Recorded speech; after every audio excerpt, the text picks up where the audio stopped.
A redemocratização brasileira, após a queda de Getúlio Vargas em 1945, foi um processo marcado por entusiasmo democrático, reorganização institucional e fortes contradições. O país saía do Estado Novo, uma ditadura instaurada em 1937, mas não retornava simplesmente ao modelo político da Primeira República. O Brasil de 1945 era mais urbano, mais industrializado, mais centralizado administrativamente e mais politizado do que o Brasil anterior a 1930. Por isso, a nova democracia nasceu sobre bases novas: partidos nacionais, voto ampliado, maior presença do Estado na economia e crescente participação das massas urbanas.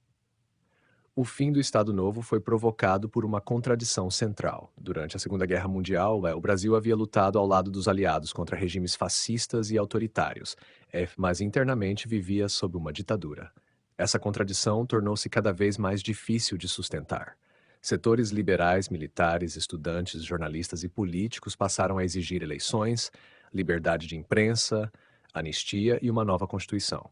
Ao mesmo tempo, Vargas tentou conduzir a abertura de modo controlado, permitindo a formação de partidos e convocando eleições, mas procurando preservar sua influência política. Foi nesse contexto que surgiu o movimento queremista, que defendia a permanência de Vargas no poder até a convocação de uma Assembleia Constituinte. Em outubro de 1945, porém, Vargas foi deposto pelos militares. A deposição não significou uma revolução popular, mas uma transição conduzida em grande parte pelas elites civis e militares. Mesmo afastado da presidência, Vargas não desapareceu da política. Ao contrário, sua herança continuou decisiva por meio de dois partidos ligados ao varguismo, o PSD e o PTB. O sistema partidário da nova democracia organizou-se em torno de três grandes forças. O PSD, Partido Social Democrático, reunia muitos interventores, burocratas e lideranças regionais que haviam se fortalecido durante o Estado Novo. Era um partido conservador moderado, ligado às elites estaduais e ao aparelho administrativo herdado de Vargas. O PTB, Partido Trabalhista Brasileiro, foi criado para organizar politicamente os trabalhadores urbanos sob influência varguista. Defendia direitos sociais, sindicalismo oficial, legislação trabalhista e o legado de Vargas como pai dos pobres. A UDN, União Democrática Nacional, reunia liberais, setores conservadores antivarguistas, parte da classe média urbana e grupos favoráveis a uma política econômica mais aberta ao capital estrangeiro. Era o principal partido de oposição ao varguismo. Essa estrutura partidária mostrava que a redemocratização de 1945 não apagou o período anterior. A democracia pós-Estado Novo nasceu profundamente marcada pela era Vargas. A legislação trabalhista, o sindicalismo atrelado ao Estado, a industrialização, o nacionalismo econômico e a centralização administrativa permaneceram como elementos fundamentais da vida brasileira. O debate político passou a girar em torno da continuidade, revisão ou aprofundamento dessa herança. A Constituição de 1946 representou o marco jurídico da nova fase. Ela restaurou direitos democráticos, restabeleceu a separação entre os poderes, garantiu eleições diretas para presidente, governadores, deputados e senadores, reconheceu liberdades civis e substituiu a estrutura autoritária do Estado Novo por um regime constitucional. O Congresso voltou a ter papel central, o federalismo foi retomado, os partidos políticos ganharam liberdade de atuação e a imprensa passou a operar com maior autonomia. Contudo, essa democracia tinha limites. O voto ainda excluía os analfabetos, o que restringia a participação política de grande parte da população. A estrutura sindical continuava fortemente controlada pelo Estado. Além disso, a democracia brasileira convivia com desigualdades sociais profundas, concentração fundiária, poder regional das oligarquias e violência contra movimentos populares. Era uma democracia real, mas incompleta, aberta em comparação ao Estado Novo, mas ainda limitada pelas estruturas sociais e políticas do país. Nas eleições de 1945, o general Eurico Gaspar Dutra, apoiado pelo PSD e pelo PTB, venceu a disputa presidencial. Sua eleição revelou a força da máquina política herdada do varguismo. Dutra era militar, conservador e havia sido ministro da Guerra de Vargas, mas assumiu a presidência dentro de um regime constitucional. Seu governo simbolizou bem a ambiguidade do período. Havia democracia formal, eleições e congresso, mas também forte presença militar, repressão ao comunismo e alinhamento com os Estados Unidos. O contexto internacional foi decisivo. Com o fim da Segunda Guerra Mundial, iniciou-se a Guerra Fria, marcada pela rivalidade entre Estados Unidos e União Soviética. O Brasil, como grande país latino-americano, foi rapidamente incorporado à esfera de influência norte-americana. No governo Dutra, o país rompeu relações diplomáticas com a União Soviética, colocou o Partido Comunista Brasileiro na ilegalidade em 1947 e cassou os mandatos de parlamentares comunistas. Isso mostra que a redemocratização brasileira ocorreu dentro de um ambiente internacional anticomunista, no qual a defesa da democracia liberal frequentemente caminhava junto com a repressão às esquerdas. Economicamente, o Brasil enfrentava um dilema. De um lado, havia o desejo de modernização, industrialização e crescimento. De outro, havia inflação, dependência externa, desigualdade social e disputas sobre o papel do Estado na economia. O governo Dutra inicialmente adotou uma orientação mais liberal, abrindo a economia e reduzindo parte do intervencionismo estatal. Contudo, diante de dificuldades cambiais e problemas internos, voltou a aceitar certo planejamento estatal, como ocorreu com o Plano SALT, voltado para saúde, alimentação, transporte e energia. A sociedade brasileira também passava por transformações importantes.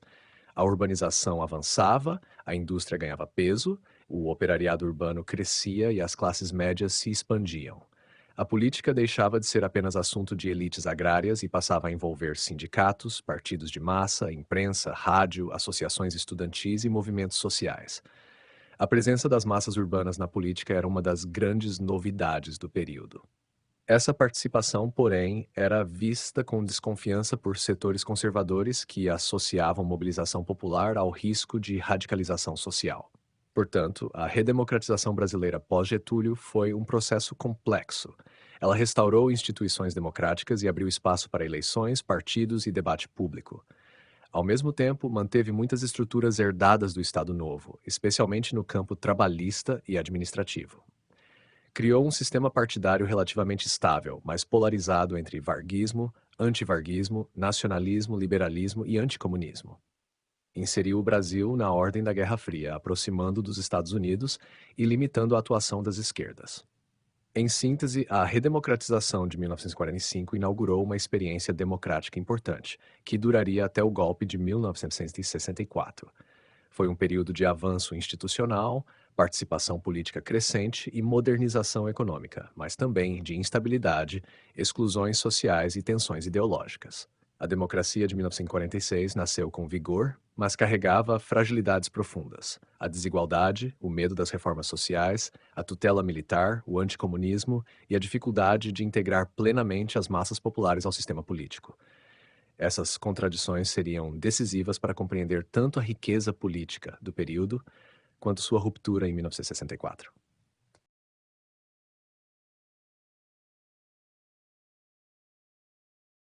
A política brasileira entre 1946 e 1964 foi marcada por uma sucessão de governos que procuraram responder a um país em rápida transformação. Ao longo desses 18 anos, o Brasil experimentou uma democracia relativamente estável em termos institucionais, mas profundamente conflituosa em termos políticos. A industrialização acelerou-se, as cidades cresceram, novas classes sociais ganharam força, o Estado expandiu sua atuação e as disputas ideológicas da Guerra Fria penetraram cada vez mais na vida nacional. Ao final desse processo, as tensões acumuladas culminariam no golpe militar de 1964. Quando o general Eurico Gaspar Dutra assumiu a presidência em janeiro de 1946, o país vivia a expectativa de consolidar a democracia recém-restaurada. Dutra era um militar de carreira, disciplinado e conservador, que havia sido ministro da Guerra durante o Estado Novo. Sua eleição demonstrava que a influência de Getúlio Vargas permanecia viva, pois recebeu apoio do PSD e do PTB, partidos criados sob inspiração varguista. Nos primeiros anos de seu governo, Dutra adotou uma política econômica relativamente liberal. Durante a Segunda Guerra Mundial, o Brasil havia acumulado reservas em moeda estrangeira devido às exportações e o governo decidiu utilizar parte desses recursos para importar máquinas, equipamentos e bens de consumo. A abertura comercial estimulou a modernização de alguns setores industriais, mas também esgotou rapidamente as reservas cambiais. Em poucos anos, tornou-se necessário controlar novamente as importações e fortalecer mecanismos de proteção à indústria nacional. Dutra lançou ainda o Plano SALT, sigla para saúde, alimentação, transporte e energia, uma tentativa de organizar investimentos públicos em áreas consideradas estratégicas. Embora seus resultados tenham sido modestos, o plano refletia a percepção de que o Estado deveria desempenhar um papel importante no desenvolvimento econômico. Na política externa, entretanto, o governo alinhou-se firmemente aos Estados Unidos. Com o início da Guerra Fria, Washington passou a pressionar seus aliados latino-americanos a combater o comunismo. Em 1947, o governo brasileiro rompeu relações diplomáticas com a União Soviética e declarou ilegal o Partido Comunista Brasileiro.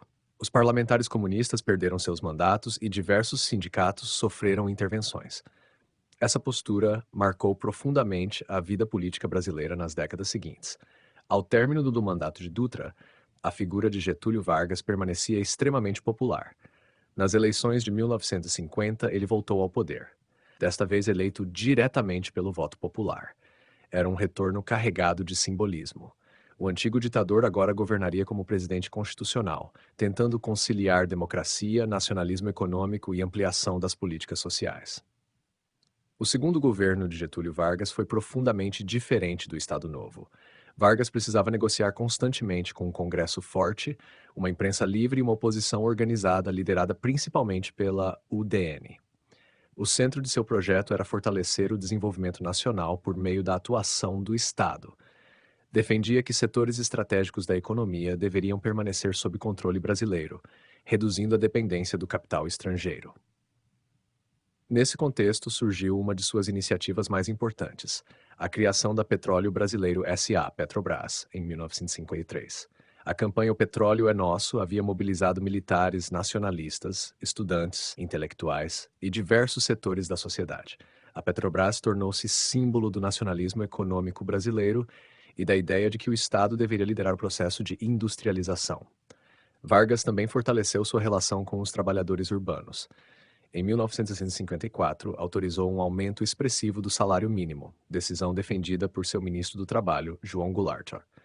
A medida ampliou ainda mais o apoio popular ao governo, mas provocou forte reação entre empresários, setores militares e a oposição udenista. O principal adversário político de Vargas era Carlos Lacerda, cuja campanha de denúncias contra o governo ganhou enorme repercussão. Em agosto de 1954, ocorreu o atentado da Rua Toneleiro, no qual Lacerda sobreviveu, mas um major da aeronáutica morreu.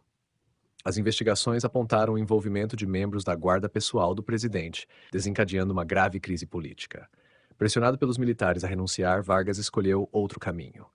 Em 24 de agosto de 1954, suicidou-se no Palácio do Catete, deixando sua célebre carta-testamento. Sua morte provocou intensa comoção nacional e transformou sua imagem em símbolo da defesa da soberania nacional e dos direitos dos trabalhadores. O suicídio adiou momentaneamente a ascensão das forças que pretendiam afastar definitivamente o varguismo da política brasileira. Após um breve período de instabilidade, realizaram-se novas eleições. Em 1955, venceu Juscelino Kubitschek, tendo como vice novamente João Goulart. A oposição tentou impedir sua posse, alegando que não obtivera a maioria absoluta dos votos. O ministro da Guerra, Henrique Teixeira Lott, liderou um movimento preventivo que garantiu o respeito ao resultado eleitoral e preservou a ordem constitucional.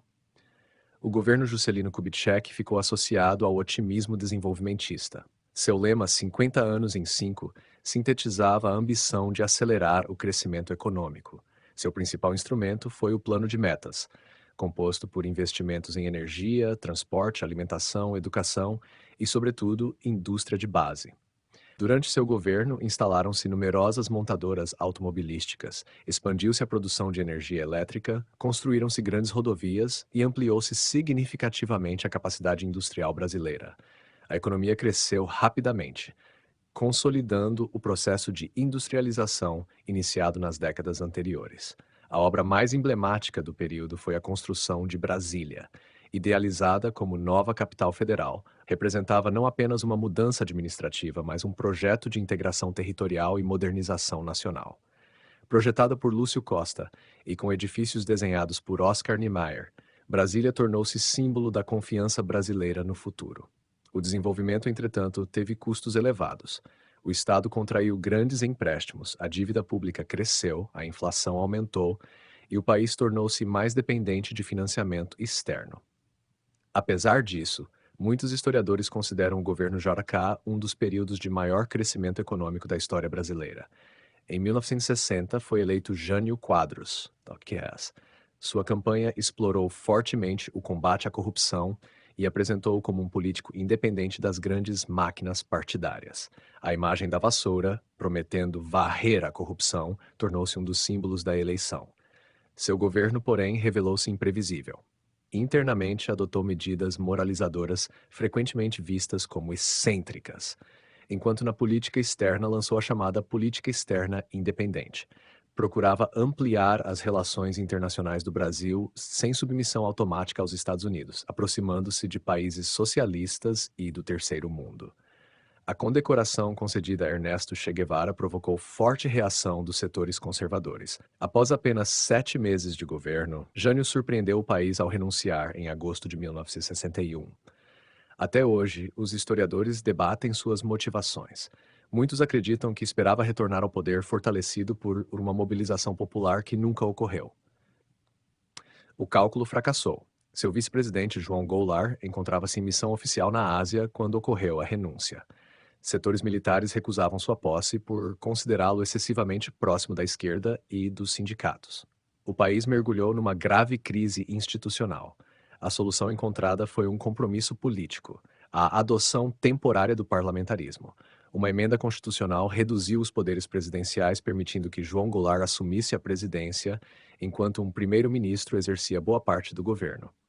Em 1963, porém, um plebiscito restaurou o presidencialismo, devolvendo plenos poderes ao presidente. O governo de João Goulart ocorreu num contexto extremamente difícil. A inflação acelerava, o crescimento econômico desacelerava, a dívida aumentava e a polarização política atingia níveis inéditos. Goulart defendia um conjunto de mudanças conhecidas como reformas de base, que incluíam reforma agrária, reforma tributária, reforma urbana, reforma universitária, reforma bancária e ampliação dos direitos políticos. Para seus apoiadores, essas reformas eram indispensáveis para reduzir as desigualdades sociais e modernizar o país. Para seus adversários, representavam uma ameaça à propriedade privada e poderiam abrir caminho para um regime de inspiração socialista semelhante ao da Revolução Cubana. Ao mesmo tempo, sindicatos, ligas camponesas, movimentos estudantis e organizações populares tornavam-se cada vez mais ativos. Em reação, empresários, setores da Igreja Católica, parte da classe média e numerosos oficiais das Forças Armadas passaram a organizar movimentos de oposição ao governo. A influência da Guerra Fria intensificava ainda mais o conflito. Os Estados Unidos acompanhavam com preocupação a situação brasileira, receosos de que o maior país da América do Sul pudesse aproximar-se do bloco socialista. Embora João Goulart nunca tenha defendido a implantação de um regime comunista, sua política reformista era frequentemente apresentada pelos adversários como um risco revolucionário. Assim, entre 1946 e 1964, o Brasil viveu uma democracia vibrante, marcada por intensa participação política, crescimento econômico e profundas transformações sociais. Foi um período em que diferentes projetos de país disputaram espaço. O liberalismo da UDN, o nacional-desenvolvimentismo herdado de Vargas, o desenvolvimentismo de Juscelino Kubitschek e o reformismo social de João Goulart. Essas correntes refletiam divergências sobre o papel do Estado, do capital estrangeiro, das reformas sociais e da própria democracia. Ao longo desses 18 anos, o país tornou-se muito mais urbano, industrial e politizado. Mas esse mesmo processo produziu tensões cada vez maiores entre trabalhadores e empresários, entre nacionalistas e liberais, entre reformistas e conservadores, entre civis e militares. Em um ambiente internacional dominado pela Guerra Fria, essas disputas tornaram-se explosivas. O impasse político atingiu seu ponto máximo em 1964, quando parte das Forças Armadas, com amplo apoio de setores civis, depôs João Goulart e encerrou a experiência democrática iniciada em 1946, inaugurando um regime militar que duraria 21 anos.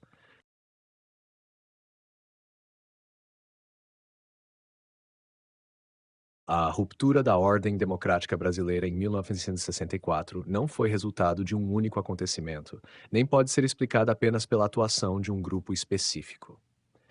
O golpe militar foi o desfecho de um longo processo de acumulação de tensões políticas, econômicas, sociais e ideológicas que se desenvolveram ao longo da década de 1950 e atingiram seu ponto máximo durante o governo de João Goulart.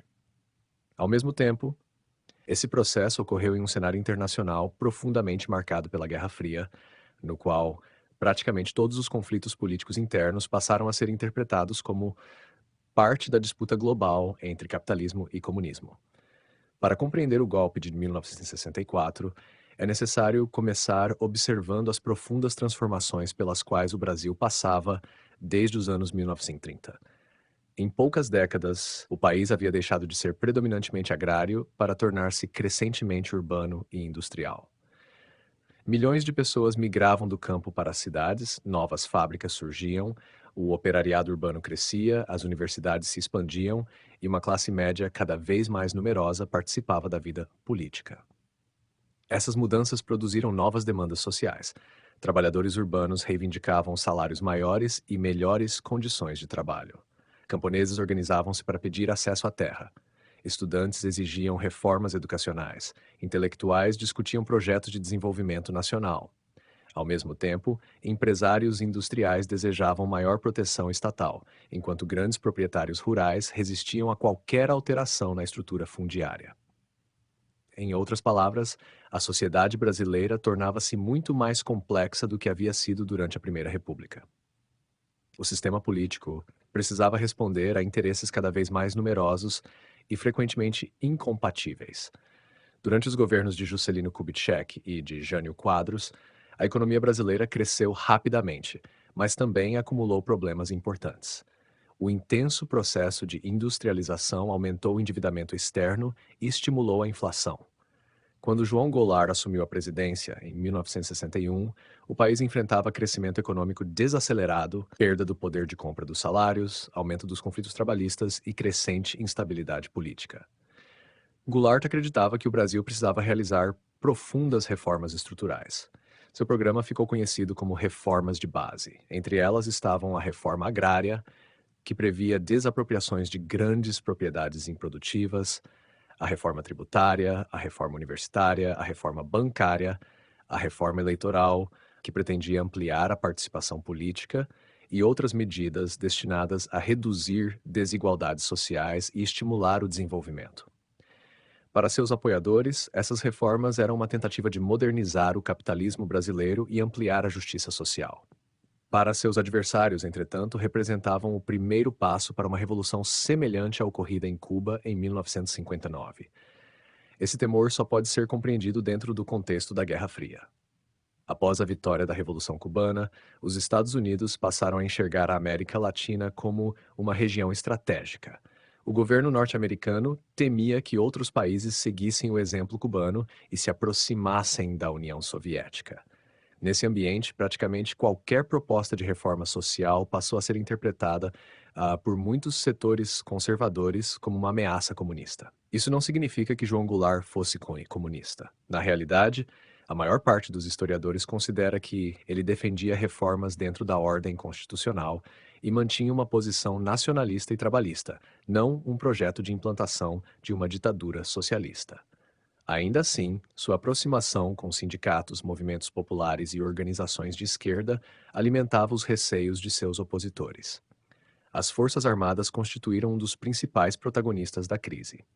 Desde o século XIX, os militares haviam desempenhado papel importante na política brasileira, participando da proclamação da República, da Revolução de 1930 e da deposição de Vargas em 1945.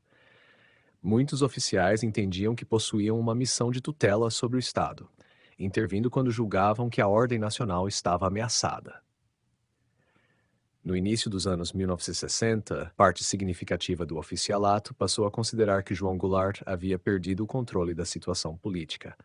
Greves multiplicavam-se, manifestações populares tornavam-se frequentes, e setores militares de baixa patente começavam a organizar reivindicações próprias, rompendo a rígida disciplina tradicional das Forças Armadas. Para numerosos oficiais superiores, isso representava uma ameaça direta à hierarquia militar. As elites econômicas também desempenharam um papel importante. Grandes empresários, banqueiros e proprietários rurais temiam especialmente a reforma agrária e o fortalecimento dos sindicatos. Muitos acreditavam que o aumento das mobilizações populares colocava em risco a propriedade privada e a estabilidade econômica. Grande parte da imprensa adotou posição semelhante. Importantes jornais e revistas criticavam duramente João Goulart, acusando seu governo de incapacidade administrativa, incentivo à inflação e aproximação excessiva com movimentos considerados radicais. Isso não significa que toda a imprensa defendesse o golpe, mas boa parte dos grandes veículos contribuiu para criar um ambiente favorável à intervenção militar. Outro ator relevante foi a Igreja Católica. A Igreja brasileira estava longe de ser homogênea. Alguns bispos e padres apoiavam reformas sociais e aproximavam-se das comunidades populares.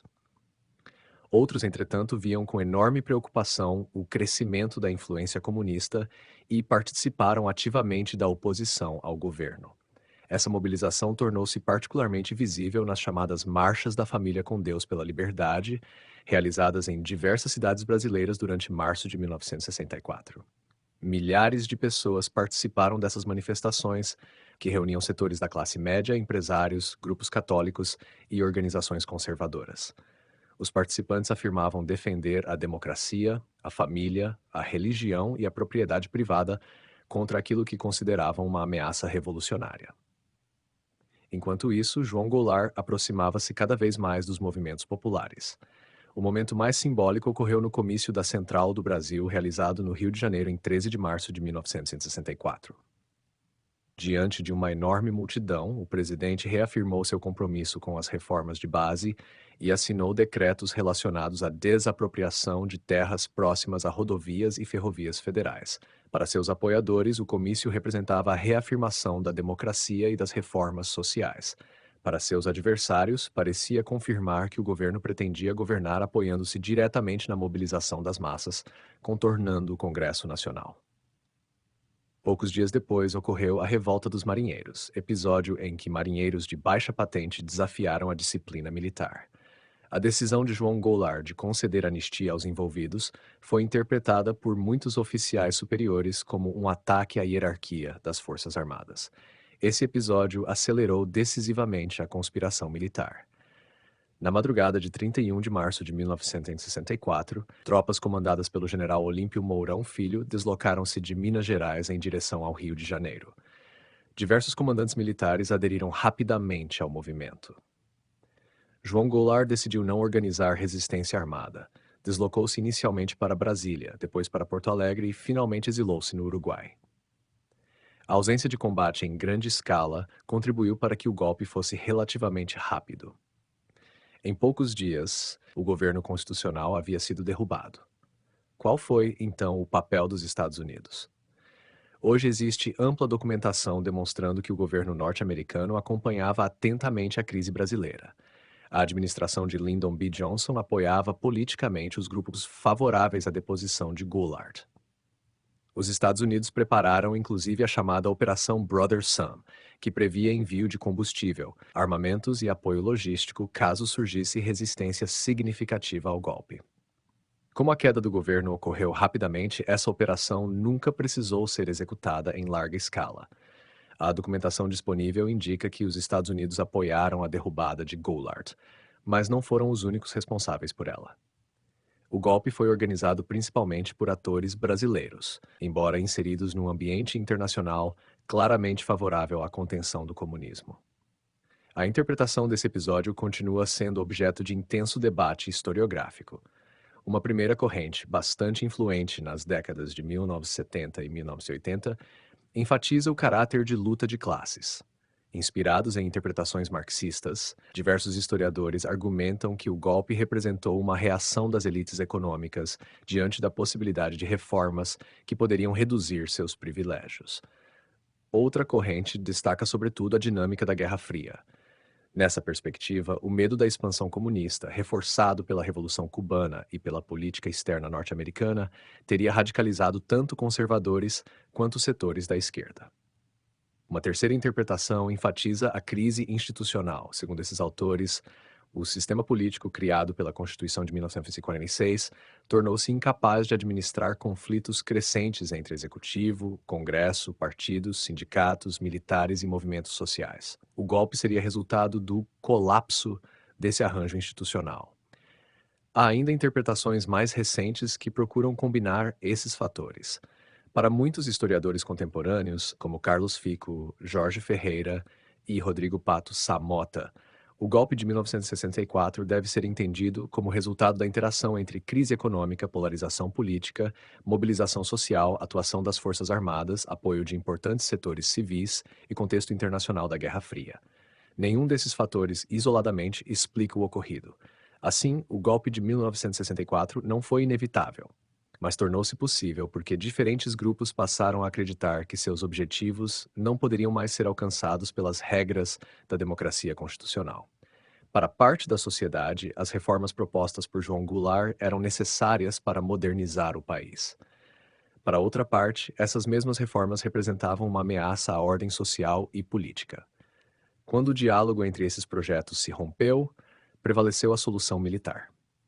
O resultado foi o encerramento da experiência democrática iniciada em 1946 e a instalação de um regime militar que permaneceria no poder até 1985, alterando profundamente a história política, econômica e social do Brasil.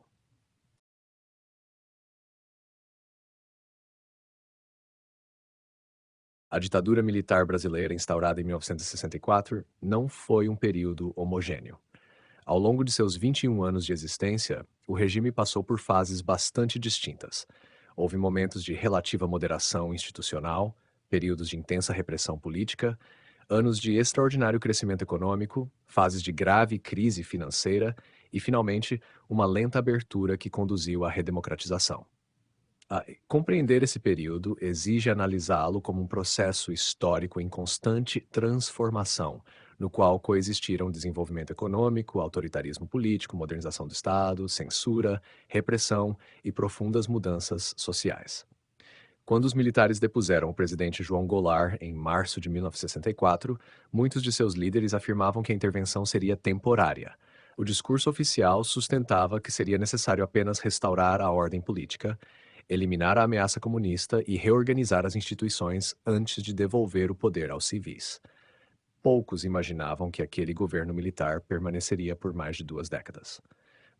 O primeiro presidente do novo regime foi Humberto de Alencar Castelo Branco, um general respeitado que representava, dentro das Forças Armadas, uma corrente considerada relativamente moderada. Seu governo foi responsável por construir a estrutura jurídica que sustentaria a ditadura. Logo após o golpe foi editado o primeiro dos chamados atos institucionais. Esses atos não substituíam formalmente a Constituição, mas colocavam-se acima dela, permitindo ao governo alterar o funcionamento das instituições sem necessidade de aprovação do Congresso. O ato institucional número 1 autorizou a cassação de mandatos parlamentares, a suspensão de direitos políticos e a demissão de funcionários públicos considerados incompatíveis com o novo regime. Milhares de pessoas perderam seus cargos ou foram afastadas da vida política. Em 1965, surgiu o Ato Institucional número 2, que extinguiu todos os partidos existentes desde 1945. Em seu lugar, foi criado um sistema bipartidário controlado pelo governo. De um lado estava a Aliança Renovadora Nacional, partido de sustentação do regime. De outro, o Movimento Democrático Brasileiro, única oposição legal permitida, embora submetida a inúmeras limitações. O governo Castelo Branco também promoveu reformas econômicas importantes.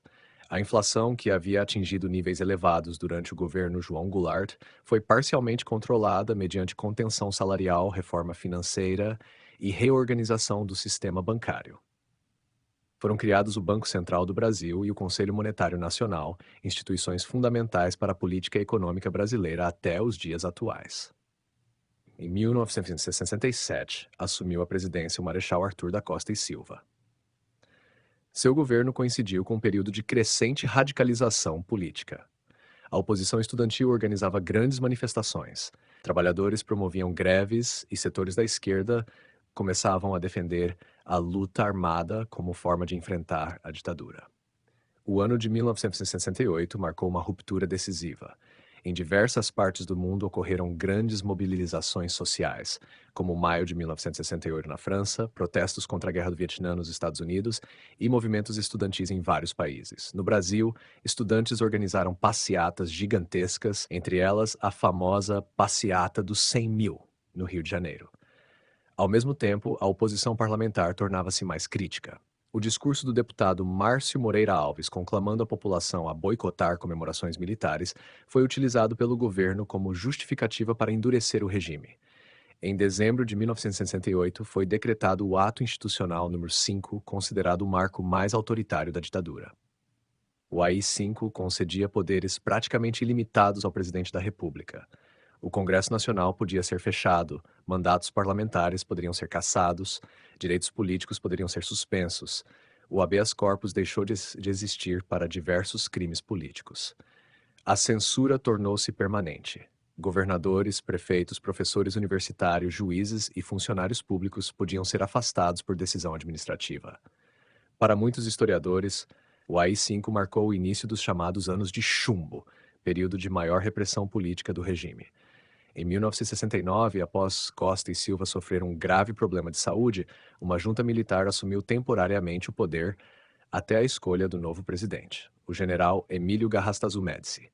Seu governo tornou-se o símbolo máximo da combinação entre crescimento econômico acelerado e intensa repressão política. Durante esse período, consolidou-se um amplo sistema de segurança e informações. Destacavam-se o Serviço Nacional de Informações, os DOI-CODI, e outros órgãos de repressão política espalhados pelo país. Prisões arbitrárias, torturas, desaparecimentos forçados e execuções tornaram-se práticas utilizadas contra opositores do regime. Diversas organizações de esquerda optaram pela luta armada.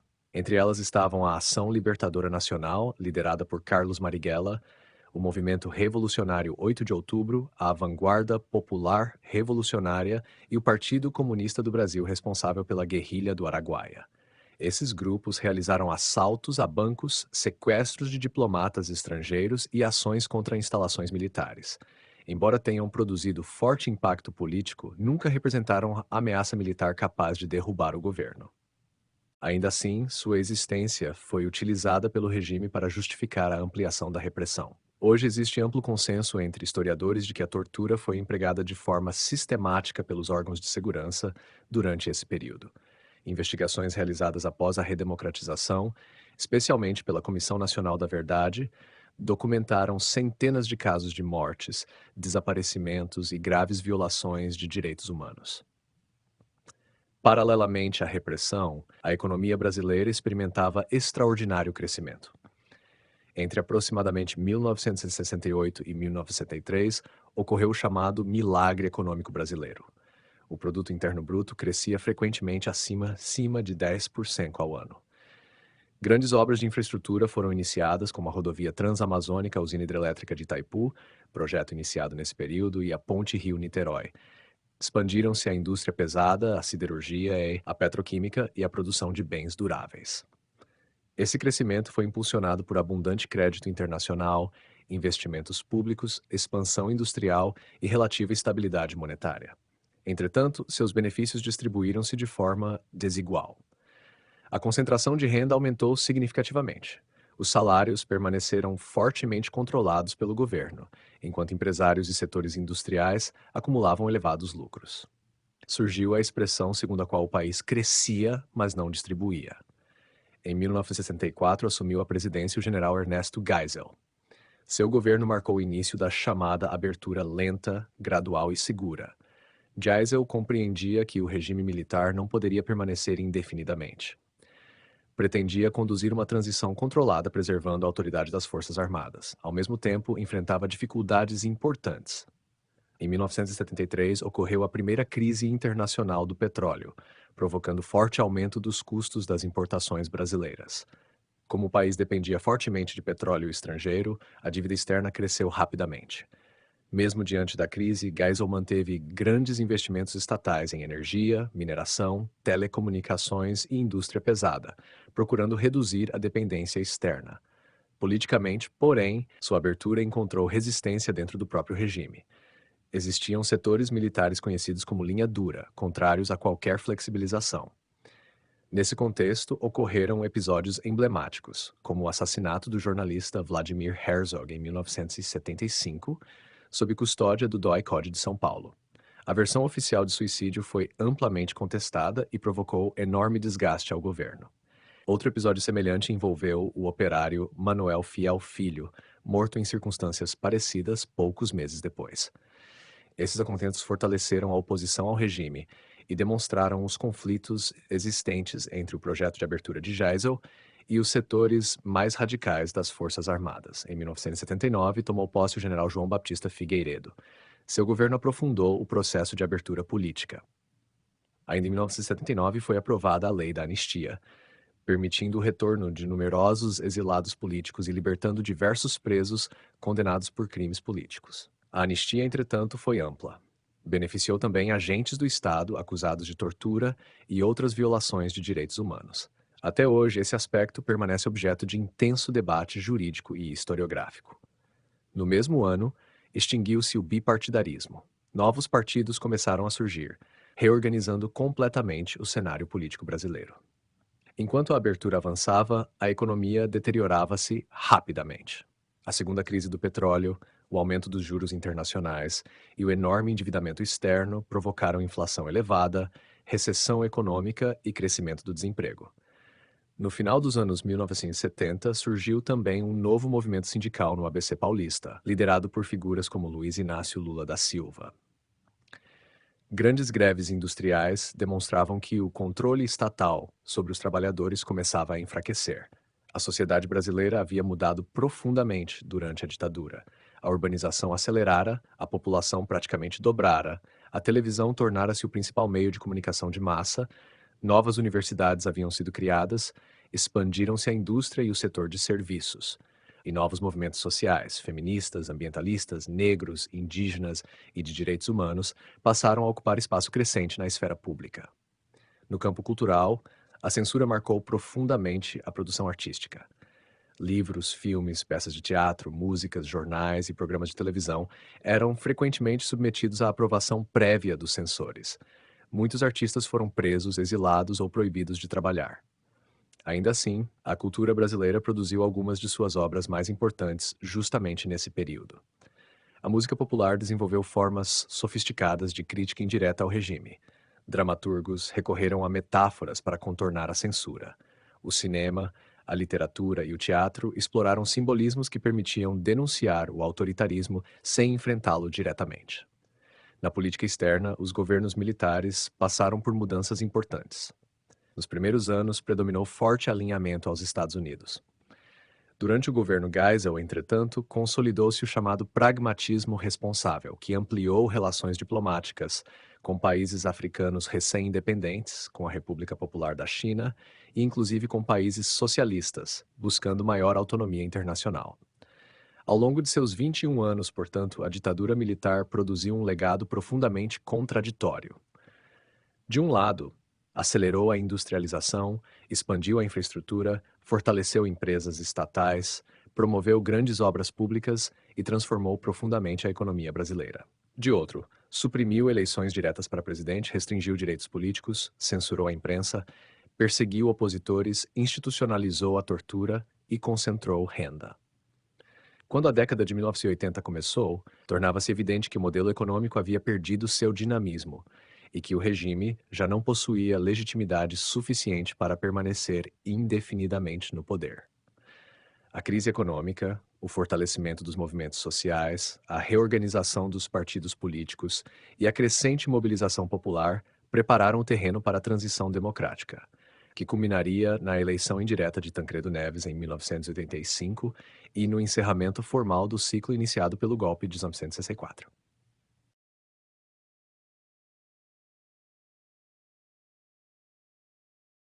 A transição da ditadura militar para a nova república foi um dos processos políticos mais complexos da história brasileira contemporânea. Diferentemente do golpe de 1964, que ocorreu de forma relativamente rápida, a redemocratização desenvolveu-se lentamente ao longo de vários anos. Ela não foi resultado de uma única revolta popular, nem de uma decisão isolada dos militares. foi fruto da convergência entre a crise econômica do regime, a perda gradual de sua legitimidade política, a reorganização da sociedade civil, as divisões internas das próprias Forças Armadas e a crescente pressão por eleições livres. Ao final desse processo, o Brasil reconstruiu suas instituições democráticas, promulgou uma nova Constituição e inaugurou a chamada Nova República, período político que permanece em vigor até os dias atuais. No final da década de 1970, a ditadura militar já enfrentava dificuldades muito diferentes daquelas que haviam existido nos anos do chamado milagre econômico. Durante o governo do general João Baptista Figueiredo, iniciado em 1979, tornou-se evidente que o modelo de desenvolvimento adotado desde os anos 1960 havia perdido força. A economia brasileira enfrentava uma combinação extremamente difícil de problemas. A inflação aumentava continuamente, corroendo salários e reduzindo o poder de compra da população. O desemprego crescia, especialmente nas grandes cidades industriais. A dívida externa havia atingido níveis muito elevados, consequência dos empréstimos obtidos durante os anos de crescimento acelerado. Além disso, as duas crises internacionais do petróleo, em 1973 e 1969, elevaram enormemente os custos das importações brasileiras. A situação agravou-se ainda mais quando os Estados Unidos elevaram drasticamente as taxas de juros no início da década de 1980. Como boa parte da dívida brasileira estava vinculada ao mercado financeiro internacional, o custo para pagá-la aumentou rapidamente. O resultado foi a chamada crise da dívida latino-americana, que afetou praticamente toda a América Latina. Essa deterioração econômica teve profundas consequências políticas. Durante muitos anos, parte da legitimidade do regime militar havia sido sustentada pelo crescimento econômico. Quando esse crescimento desapareceu, tornou-se muito mais difícil justificar a permanência de um governo autoritário. Ao mesmo tempo, a sociedade brasileira havia mudado profundamente. O intenso processo de urbanização criara grandes centros industriais e uma nova classe trabalhadora organizada. Surgiram movimentos sociais mais autônomos do Estado, sindicatos independentes, associações de moradores, organizações estudantis, grupos ligados aos direitos humanos, movimentos feministas, movimentos negros, pastorais da Igreja Católica e inúmeras entidades da sociedade civil. Entre esses novos atores, destacou-se o chamado novo sindicalismo, especialmente concentrado na região do ABC paulista. As grandes greves do final dos anos 1970 demonstraram que os trabalhadores já não aceitavam o controle sindical herdado do período varguista e reforçado durante a ditadura. Uma das principais lideranças desse movimento foi Luiz Inácio Lula da Silva, então presidente do Sindicato dos Metalúrgicos de São Bernardo do Campo e Diadema. Suas lideranças sindicais contribuíram para reorganizar o movimento operário brasileiro e influenciaram diretamente a fundação do Partido dos Trabalhadores em 1980. Também surgiram novos partidos políticos após o fim do bipartidarismo em 1979. O antigo sistema composto apenas pela Arena e pelo MDB foi substituído por um quadro muito mais plural. O MDB transformou-se no Partido do Movimento Democrático Brasileiro, principal força de oposição institucional ao regime. Além dele, apareceram partidos como o PT, o Partido Democrático Trabalhista liderado por Leonel Brizola, e outras legendas que reorganizaram completamente o cenário político nacional. Outro elemento importante foi a crescente atuação da Igreja Católica. Inspiradas em parte pelas orientações do Concílio Vaticano II e da Teologia da Libertação, diversas dioceses passaram a defender os direitos humanos, denunciar a tortura e apoiar movimentos populares. Figuras como Dom Paulo Evaristo Arns tornaram-se referências importantes na defesa das liberdades civis. Dentro das próprias Forças Armadas também surgiam diferenças.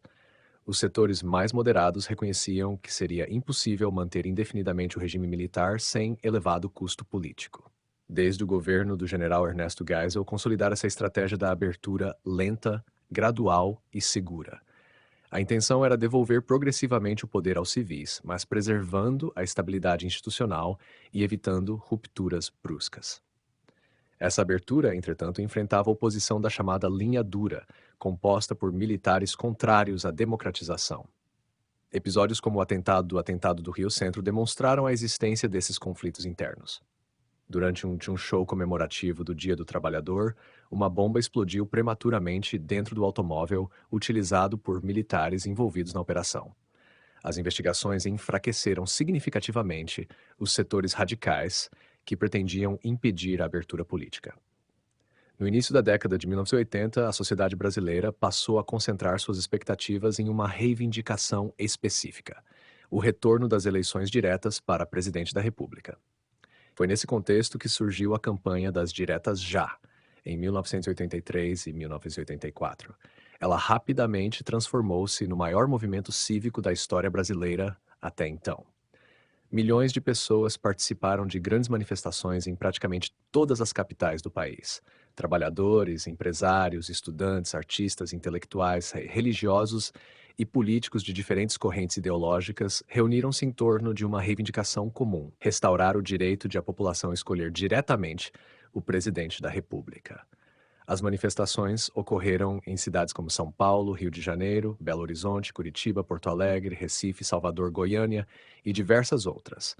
A campanha tornou-se um símbolo da reconstrução da sociedade civil brasileira.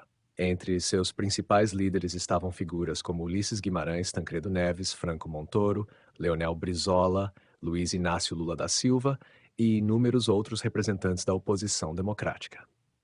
O objetivo imediato da campanha era aprovar a chamada Emenda Dante de Oliveira, proposta pelo deputado Dante de Oliveira, que restabeleceria eleições diretas para presidente. Apesar da enorme mobilização popular, a emenda não obteve o número mínimo de votos necessário para ser aprovada na Câmara dos Deputados em abril de 1984. Muitos parlamentares governistas simplesmente não compareceram à votação para impedir que houvesse quórum suficiente. A derrota da emenda foi uma grande frustração para os manifestantes. Entretanto, ela não significou derrota política da oposição. Ao contrário, demonstrou que o regime militar havia perdido grande parte de sua capacidade de mobilização. Como ainda vigorava a legislação criada durante a ditadura, a eleição presidencial de 1985 continuaria sendo indireta, realizada por um colégio eleitoral. A oposição decidiu participar desse processo. Formou-se então uma ampla aliança entre o PMDB e um grupo dissidente do antigo partido governista, que passou a chamar-se Partido da Frente Liberal. O candidato escolhido foi Tancredo Neves, experiente político mineiro que havia participado da política nacional desde a era Vargas.